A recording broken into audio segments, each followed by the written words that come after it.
You need to study the book probably for a lifetime, for one. Of course, everybody can work with what they know, but that's been the really big challenge. I mean, I've broken the book down into parts. I've been able to grasp many various parts week by week. If you just take it for what it's saying and work with it, you can work it out. Dancing fearless. It takes a lot of work, and that's part of the training. It actually trains your intellectual intuition. You're kind of given things, and you have to really grasp the essence of what's being said clearly. It's basically reading comprehension, and that's actually an intuitive process that develops your intuition, because you earn it. The answers are revealed intuitively. All of a sudden, you have an insight. It's like, oh, that's what the hell it means. Oh, look how simple it is. Yeah, it's obvious that it means that. And, then it all of a sudden, a sentence makes perfect sense. Why he did this, and every word in a sentence makes perfect sense. But anyways, you work through all those parts, and then you have to assemble them all together into one coherent philosophy or one coherent worldview. And then, man, that's where it gets tough then. You can study the chapters and see how one chapter leads into the next. You can study paragraphs and sentences, how one leads into the next is doable. But then when you start looking at, the whole package and be able to summarize it, then you really got to know it.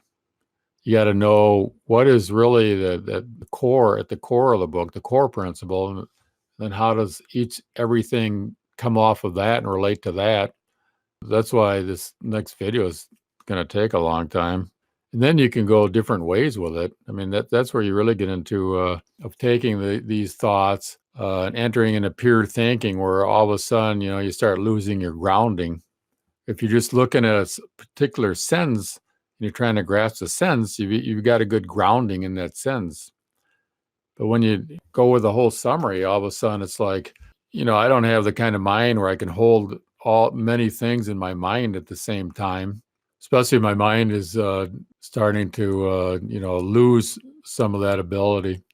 It's interesting that my intuitive abilities are doing fine, but just the brain ability to kind of hold things in the mind and certain attention and things starting to go. The summary I'm trying to relate it to the cultural war to add some support for freedom. I was thinking of adding in these 7 stages of mind. Each chapter relates to a particular state of mind. Starting from chapter 1, you go from rational mind to theory mind to reflective mind to reactive mind to conceptual mind to independent mind in chapter 6, and then cognitive mind in chapter 7. Then I was going to put the first part of the book on the emancipation of knowing, which is free knowing, and the second on the emancipation of morality, which is free morality, and that's based on evolution. See, evolution is important. The evolution of humanity is important. The evolution of a human being is important. You want to be on a path that's going to lead to evolution, not one that, hold you up, which is something like group identity, which is really popular now. The identity politics, all this removes you from the individuality. As far as evolution goes, that's kind of it's a path for immature people, which is fine. We go through 3 different stages. One is a natural being, where we follow our natural urges of food, water. Nature teaches us how to survive. Then we move into the group identity and become part of a group so that we learn how to obey rules and laws and things. And those are all parts of development. Then you move into being an individual, and you grow out of your group identity and start developing an individual identity. So anybody that's dragging people back into a group identity who possibly has evolved past that and has been working on their individual identity, and now they're being dragged back into a group identity, is not supporting evolution. They're supporting de-evolution, taking people back, which is a very bad thing. So when you talk about summary, it says, could it be broken down into a subject by the topics? into subject. Yeah, I mean, that's basically what I'm doing is I'm breaking it down into relatable topics for the summary. Samuel asks, how do you put a bunch of principles to use if all you know are a bunch of principles? Principles are something that need to be applied, so it needs to be translated. If you look at all the ethical principles, do good, love people, all these general principles, universal principles of ethics, for example, they don't tell you what to do. They don't tell you anything what to do.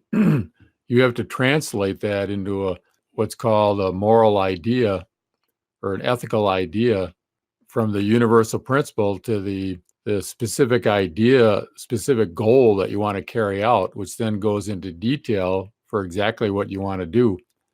Moral imagination chapter, which is chapter 12, really does a great job explaining that, how you have to translate a universal principle into a specific moral goal, what you want to carry out. I mean, all the books on how to be successful, they're always talking about have a specific goal that you're trying to achieve. And it also starts talking about in that chapter 12 called moral imagination, moral technique, which is really very interesting. And that once you have that goal, that you need to take care of how you apply that goal, because that's really going to determine whether you're doing good or evil, on how you apply that goal, which is going to result in the consequences of what you're doing. For example, in Iraq, they went in there and their goal was to free Iraq, supposedly. But then they go in there and destroy the whole country.